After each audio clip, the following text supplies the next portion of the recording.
Hello అండి అందరికీ. చూడండి మా పొట్టిదైతే ఈరోజు మొదటిసారిగా కటింగ్ చేయించుకుంటుంది. అంటే అది పుట్టినప్పటి నుండి అయితే ఎప్పుడు కటింగ్ చేయించుకోవాలి.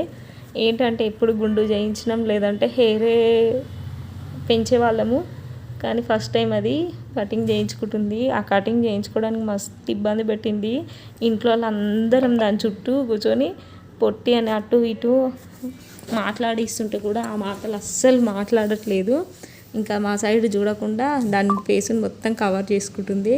ఇంకా లేదంటే వద్దు అని చెప్పి చెయ్యి అడ్డం పెట్టేసి ఏడుస్తుంది. అయినా కూడా ఇంకా మా మామయ్యనే కదా చేసేవాళ్ళు, వాళ్ళ తాతనే కదా, ఇంకా అటు ఇటు వెళ్దామని ఎంతగానో ట్రై చేస్తుంది. లాస్ట్కి అయితే వాళ్ళ బాబాయ్ పట్టుకొని మెల్లి కటింగ్ చేయించుండి.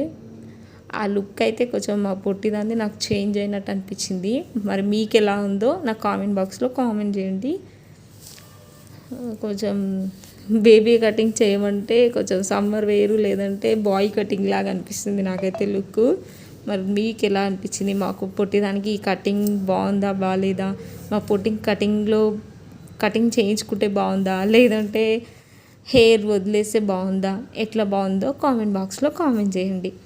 ఇంకా వాళ్ళ నాని చూడండి, మిర్రర్ తెచ్చి మరి నీ ఫేస్ ఎట్లుందో చూసుకోవే, లేదంటే ఈ బొమ్మతో ఆడుకోమన్నట్టుగా ఆడిపిస్తుంది. అయినా కూడా అస్సలు ఊరుకున్నట్లేదు.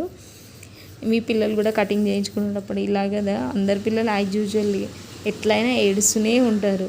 చూడండి, ఇంకా మేమందరం చుట్టుముట్టి ఏదో ఒక గేమ్ ఏదో ఒకటి చేపిస్తున్నాం, ఫోన్ కూడా చూపించినాం. అయినా కూడా అస్సలు వినట్లేదు. ఆ బొమ్మను మాత్రం పట్టుకుంది. ఇంకా వాళ్ళ తాత మాత్రం వెనకాల నుంచి చేస్తూ ఉన్నాడు. అస్సలు వినిపించుకోవట్లేదు, ఇంకా ఏడుస్తుంది. చాలాసేపు ఇబ్బంది పడ్డాం మేము దానికోసం, చేయించడం కోసం. ఇంకా చివరికి మాత్రం ఓకే, కటింగ్ అయితే సక్సెస్ఫుల్గా కంప్లీట్ అయింది. అయితే దాని లుక్ అయితే మర్చిపోకండి. ఎట్లుందో నాకు కామెంట్ బాక్స్లో కామెంట్ చేయండి. ఓకేనా? బాయ్ ఫ్రెండ్స్ అందరికీ.